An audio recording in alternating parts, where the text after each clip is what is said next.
Kakinada one town police స్టేషన్లో నటి శ్రీరెడ్డిపై case నమోదైంది.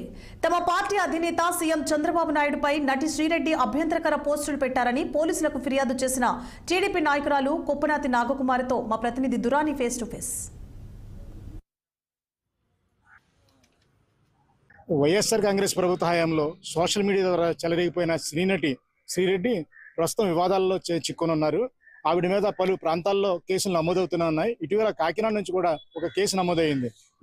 ప్రస్తుత ముఖ్యమంత్రి నారా చంద్రబాబు నాయుడు అలాగే పవన్ కళ్యాణ్ పై నానా విధాలుగా మాట్లాడారంటూ ఒక తెలుగుదేశం పార్టీ మహిళా నాయకురాలు కొప్పనాతి నాగశేష్ ఆవిడ నాగకుమారి గారు ట్విట్టర్ లో కంప్లైంట్ చేశారు.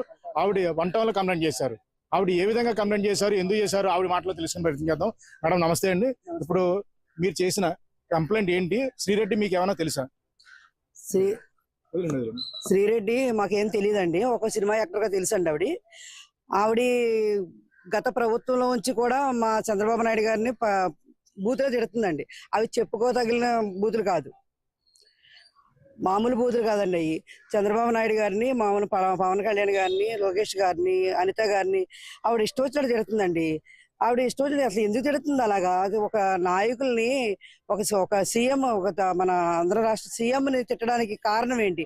ఆవిడ తిట్టడం మాకు అందరికీ అసలు ఆడవాళ్ళకి సిగ్గు అనిపిస్తుందండి. ఆవిడ తిట్టే తిట్లు మా ప్రభుత్వంలో ఉన్న మా తెలుగుదేశం టీడీపీ తెలుగు మహిళా కార్యకర్తలందరూ మేమందరం సోషల్ మీడియా ఆన్ చేస్తే చాలు, యూట్యూబ్ ఆన్ చేస్తే చాలు, ఈవిడియే దరిద్రంగా అసలు ఆడదనే విషయం మర్చిపోయి మరీ తిడుతుంది.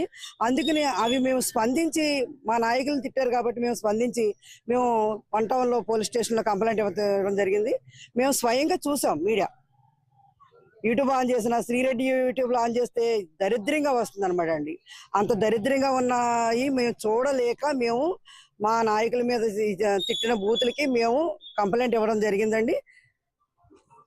ఏడాది క్రితం జరిగిన సంఘటన పార్టీ ఆదేశాల మేరకు మీరు ఏమైనా కంప్లైంట్ ఇచ్చారా, లేకపోతే మీ అంతటి మీరే ఇచ్చారా? మా అందరూ మేమే ఇచ్చామండి.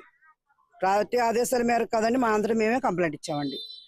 మేము స్పందించి కంప్లైంట్ ఇచ్చాము. మేము ఒక్కడమే కదండి, అందరూ చూసిన వాళ్ళందరూ, ప్రతి మహిళ స్పందిస్తుంది. ఆ పార్టీ ఈ పార్టీ అని కాదండి, ప్రతి మహిళ స్పందించి అందరూ కంప్లైంట్ ఇవ్వడానికి రెడీగానే ఉన్నారు. కానీ నేను మాత్రం ముందుకొచ్చి నేను కంప్లైంట్ ఇవ్వడం జరిగిందండి. అంటే ఇవి గతంలో చేసిన ఆరోపణలు కొత్తవి కాదు కదా, ఇప్పుడు మీకు కొత్తగా ఎందుకు అనిపించింది, ఇప్పుడు ఎందుకు ఇవ్వాలనిపించింది? ఏమండి, గతంలో చేసిన ఆరోపణలు కొత్తగా కూడా చేస్తుందండి ఆవిడ ఇష్టం వచ్చాడు ఆవిడ చేస్తుందండి. ఆరోపణలు చేయట్లేదని లేదండి. ఇప్పుడు పోలీస్ స్టేషన్ లో అరెస్ట్ చేసే వరకు కూడా ఆవిడ బూతులు తిడతానే ఉంది, ఎంచుతానే ఉందండి. ఎఫ్ఐఆర్ నమోదు అయిందండి. ఏ సెక్షన్ నమోదు చేశారు? నమోదు అయిందండి. ఏ సెక్షన్ కింద కేసు పెట్టారని ఐడియా ఉందా? సెక్షన్ల కింద ఇంకా తీసుకోలేదండి నేను. ఇప్పుడు మీరు కంప్లైంట్ చేసింది మీ అధినాయకత్వానికి తెలియజేశారా? తెలియజేస్తానండి. ఇప్పుడు నేను తెలియజేస్తానండి. సోషల్ మీడియాలో చేసిన ఈ ఆరోపణలు కానీ, ఈ విధంగా నానా హంగామా శ్రీరెడ్డి చేసింది తమకు నచ్చలేదని, తెలుగుదేశం కార్యకర్తలుగా తాము కంప్లైంట్ ఇచ్చామని, యాక్షన్ తీసుకునేదాకా ఊరుకునేది లేదంటూ నాగకుమారి గారు చెప్తున్నారు. ఇలాగే తెలుగుదేశం మహిళా కార్యకర్తలు చాలా మంది ముందుకు వచ్చే అవకాశాలు ఉన్నాయని కూడా చెప్తున్నారు. వీడియో జర్నలిస్ట్ చిన్నీతో నదీం ఖాన్ దురాని, కాకినాడ.